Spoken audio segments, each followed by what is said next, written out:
You've made it to Life on the Back Nine, the podcast for those of us who need reading glasses, a retirement plan, and maybe a nap. I'm Kevin. And I'm Danielle. We're talking real life, real estate, and midlife mayhem. Because apparently, this is what having it all together looks like. So grab your coffee. Or your wine. And let's tee off this week's chaos. Welcome to Life on the Back Nine, Episode 6. Educated? And somehow still clueless. I think she's talking about me. Our lips are sealed. We spent tens of thousands of dollars on our education and still end up Googling half of what we learned in life. Degrees on the wall and major crisis in the hall. The things school never taught us. And that was a lot. Let's talk about education. Whose education are we talking about, yours or mine? Well, we'll talk about the fact that mine cost tens of thousands of dollars. Kevin's costs nothing, and he's probably far smarter than I am. Mine was the School of Hard Knocks. Wait. We both graduated from the School of Hard Knocks. That was the big joke in my family. What year were you supposed to graduate? 89. Okay. From high school? Yeah. Yeah, 89. I was the class of 88, 89, and 90. How is that possible? Because I was a class of 88. I quit school. My mother hated it. I was 16. No, I was 17. I was either 16 or 17. Quit school. The next year, when I went back, I did the same thing. You know, my donkey theory. I was still a donkey. And then I think they booted me out that year. And then the last year, I'm like, 3 strikes, you're out. Then I'm finally like, I think I'm on the college plan. I'm on so many years of high school that I just said, I'm done. And my mother goes, you're going to live with your father in North Carolina. How did that work out? It was just like the Prince of Bel-Air, right? Mm-hmm. You're going to go live with gonna go live with my father in North Carolina. How'd it work out? Mm-hmm. I got my GED. I think your father kicked you out of North Carolina, too. No, they were just kicking you back and forth. It was like ping pong, Kevin ping pong. When I was down there, my father says, you're going to get a job. There's Coda talking to us. I don't know if you guys can hear her. We can hear her. She's up there howling because we're not upstairs. Yeah. So my father says, you're going to do one of two things. You're either going to go back to school or you're going to get a job. So I got a job. Yeah. And then I took, I went to the College of the Albemarle and I said, I want to get my GED. And they said, do you want to sign up for the class? I'm like, I can't sit through a class. Just give me the test. test. Can I just take the test? And I got like the 95th percentile. Yeah, that's honestly, and that just right there describes education even now. The kids are... What are you saying? I'm smart. No. That's what I'm saying. Oh, I thought that's you were what I'm going to call me dumb. The smart kids are suffering silently in class because a lot of times they're bored and then they're mislabeled as being behavior problems. And then... Don't point at me. I was never told I was a behavior problem. No, you just didn't go to class, so. I didn't. You know, the problem is Central High School they were called mods, right? So we had mod A through G. And then if you didn't have a class during one of those, you could just go wherever you wanted. They let you leave school. Yeah. Who lets a teenager leave school like they're actually going to come back? I was like, okay, you guys want to go get pizza? And we didn't come back. I got in trouble for that. That's a whole other story. We'll talk about that later. I had the total opposite experience because I went to an all-girl Catholic school and we were on lockdown. I mean, I remember my senior year, a couple of my friends skipped class and they got caught and it was like they had committed a murder. I mean, parents were called in, police were called. The whole school was up in arms because these girls had skipped class. Central High School was so weird because they had like a smoking area. It was like almost right outside the principal's office. So you could go outside. We'd smoke cigarettes. Our smoking area was the bathroom until you heard Sister Ellen coming down the hall with the keys, and then they were trying to throw their cigarettes in the toilet fast enough. I don't think we had fire alarms back then, smoke alarms back then. If I could go back in time, I wasn't fully aware that there was vocational schools. So Manchester had a vocational school. And if I'd have known you can go in there and do things, because my problem was I didn't like sitting there and just having a teacher. It was like Charlie Brown's teacher, wah, wah, wah, wah, wah. And I was like, gouge my eyes out. I don't think there are many children who do learn well that way. I'm going to be honest. And I think that's the biggest issue with education right now. Teachers need to switch it up. If they are just lecturing to kids, nothing's going in. And I don't think kids talk about it, because I think that's how They're just used to it. It was my experience, right? Yeah. I mean, they talk to you, or most times at you, based on whatever their curriculum said they're supposed to talk about today. And so there was one class I really liked and I didn't skip, and that was Intro to Videos. And that was with That's shocking. Mrs. Sullivan. And I loved that class because it was interactive. You know, we were recording things and making things and editing things, and I really liked that. And I hated going back into a regular class. Like project-based learning and Yeah. learning as you are doing something. That's a Yes. whole concept right there. Well, that's what it should be. That's what it should be, Because absolutely. that trains kids for To problem solve. problem solve and to go out in life. I mean, I don't think they're teaching you how to balance a checkbook and how to balance a budget. And No, I'm going to be honest. Coming out of education, I was a teacher for 12 years, I think, 13 years. And I told you one of the biggest issues I had was that now they are not allowed, or they're telling teachers they're not allowed to keep anyone back. So when a child... that just aggravates me to no end. Yeah, I'm not going to lie. I had a teacher when I was a substitute teacher.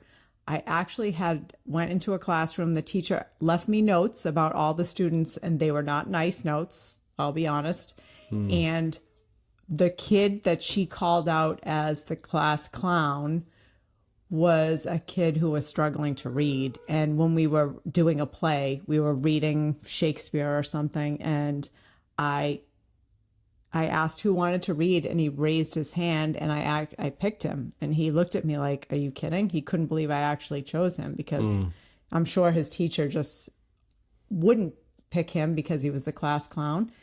And he was struggling to read, but I just said, just try. If you need help, I'll help you. There's no shame in that. And years later, he was actually working at the YMCA when one of my kids was playing, and he came up to me and told me that he really loved me as a teacher, and I made a difference in his life. And I felt sad that that's really how it is, that if a kid is struggling, a lot of times the administration is just telling you to push them through and get them out, because if they're struggling in the classroom, chances are they're misbehaving. But the misbehaving is just masking that they are struggling to learn. So, yeah. And it doesn't set them up to have a productive life or teach them the life skills when you just say, we don't care if they're ready. Right, We just got to push them through. They're a pain in the neck, so and I didn't them start seeing all this background stuff until me and you got together, and I started hearing the stories and seeing the things. And I was like, it's all a budget. Mm-hmm. The budget is based on their pass ratios, pass fail. And if you don't pass enough kids and you show that you're a non-productive school and you don't get the funding that a productive school gets, because they're pushing more kids through, and there's nothing more aggravating. And to see it happening, it's mind-blowing.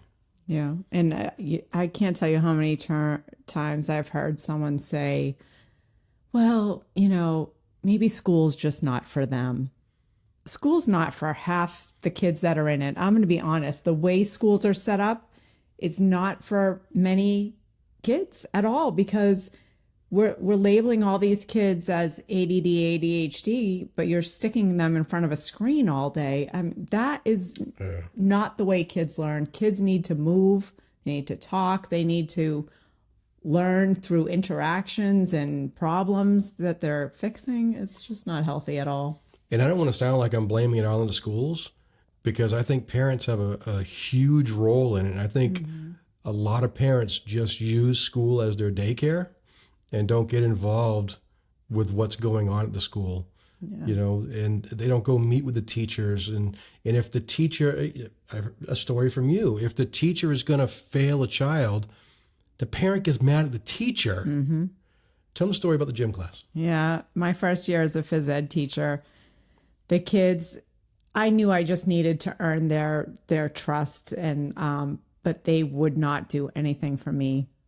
It was a messy situation to begin with. We had 60 kids in the gym for 2 hours. It was a charter school, and the whole program was a mess. So I was brought in to kind of change the entire program. And the first, I would say not the first year, the first semester, the kids wouldn't do anything for me. They just sat there. They either swore at me or wouldn't do anything I asked them to do. So I failed them all. Or the ones that didn't do anything. And I was told by one of the teachers that I was going to get fired, that the superintendent would definitely fire me because I had failed everyone. And what happened was he actually went into their classrooms and told them that they should be ashamed of themselves for failing Jim. And when the parents called and wanted to meet with me because a few of the kids had been kept off the honor roll because of Jim, I sat down with them, and you know, they were asking me why I had failed their child. And I said, do you understand that, you know, the state gives me specific requirements that the kids have to complete. And I said, but really, they just need to do them. They don't have to do them well. They just need to be able to hop, skip, jump. I just have to show that they know how to do those skills. And so all they needed to do was participate to pass gym. And so if they were failing, it was only because they hadn't done anything. And once the parents realized that, the charter school I was at was amazing. The parents were super supportive. And so I'm grateful for that, because that is not always the case. The parents sometimes take, you know, the kids tell them this is going on, and that they don't even want to hear the teacher's side of the story. And usually the kids aren't doing the work, and you know, there's only so much you can do. I can't, if your child hasn't completed any assignments, I can't really give them a grade. You know? Yeah, but the parents would get mad at you because the student was failing. All they needed to do is is the only time in life when a participation trophy is acceptable. Right. Yep. And for the parents to get mad at you just makes zero sense. But you know, so how do you fix that? I don't even know. Well, yeah, I think our education system is really gonna need a complete revamping and I think we're going to see a big change. You and I have said this. Now you have AI coming in. So kids are using AI to complete papers and assignments and that kind of thing. But there are certain jobs that I think will be eliminated because of AI. And so I think you're going to start seeing a bigger increase of the kids going to technical schools and learning hands-on skills, because those are the jobs that can't be taken by AI. I talked with a college kid who told us how he cheats in college using AI, because you're not supposed to use AI to write your papers, right? There's supposed to be some programs, whatever it is that can find out. It will show. I think someone told me it shows that it was. But if they take that and put that in either, you know, Apple Notes or Google Docs and just change a couple words, it gets rid of that. Yeah. It's just so mind-blowing. They're smart enough to learn the system and to beat the system, but the system isn't smart enough to say these kids need to be taught a different way, instead of writing a 25-page, you know, essay on, you know, why George Washington chopped down the apple tree. But that's the thing. I think we've put so much focus on the academic piece of it, and these kids are probably getting to the point where their intelligence level is even higher than we think it is. And so instead of so much focus on the academics, I think there's going to need to be a shift on the life skills, because that seems to be what everyone is missing these days. So we have people that want to buy homes, and they'll call us up and they'll say, we want it to be in a really good school system. And when I hear them say that, it makes me think of what makes a good school system a good school system. Is it the pass-fail ratio? Is it just because they pass more students, or is it because of the test they take to show the government that, you know, they're a better school? Because I've seen kids that go to what they call lower rated schools and do just as well as kids that go to these top rated schools.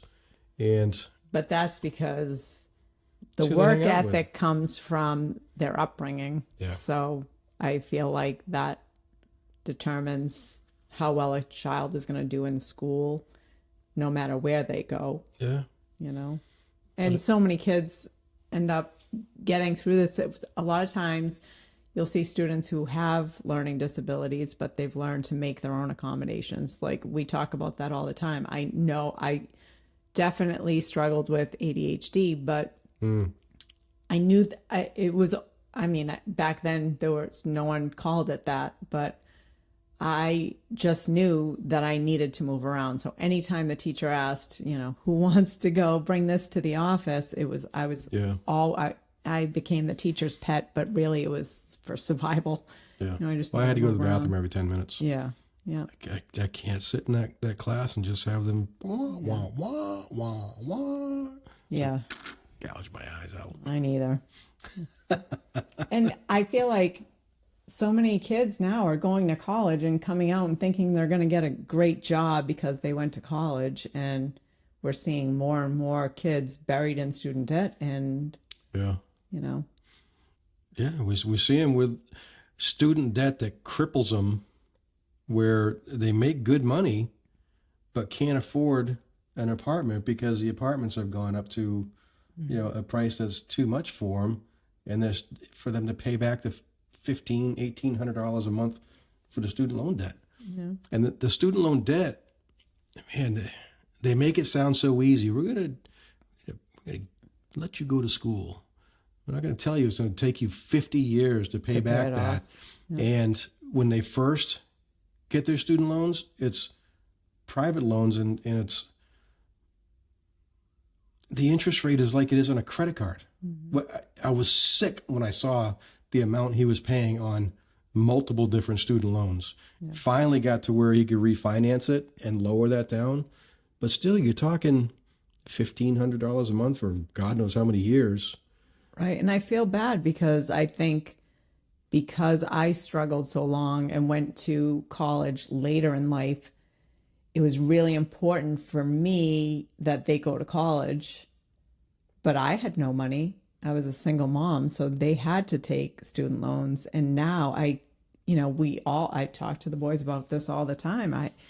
And they will say they wish they had gone to a trade school because all their friends who are plumbers, contractors, electricians, they're all making a lot of money and have no student debt. And the boys are a lot like me. They like to work with their hands. They like to be busy. So they probably would have done really well in those fields. So my brother's kids, right out of high school, right into the trades, making great money. And then you see some come out of college, and you talk to kids that are working at Starbucks and have degrees that they're paying for. And I mean, let's face it, the degree for certain jobs, the degree is required, at least for teaching. I couldn't become a teacher without the degree. But everything you learn, you're not learning things in school. You are learning by doing. Even with real estate, we talk about that all the time. My daughter-in-law is getting ready to take the Massachusetts test.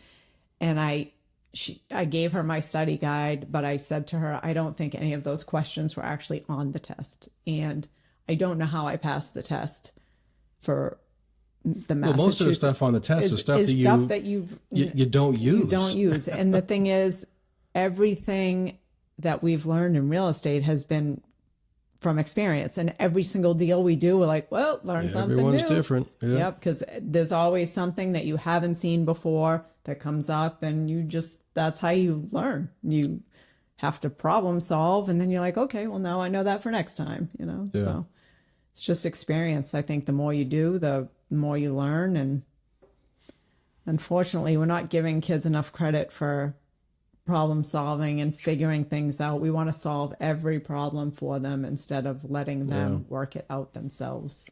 Well, like I said, I was a high school dropout, but then I went down there and got a job delivering food and produce and stuff to stores.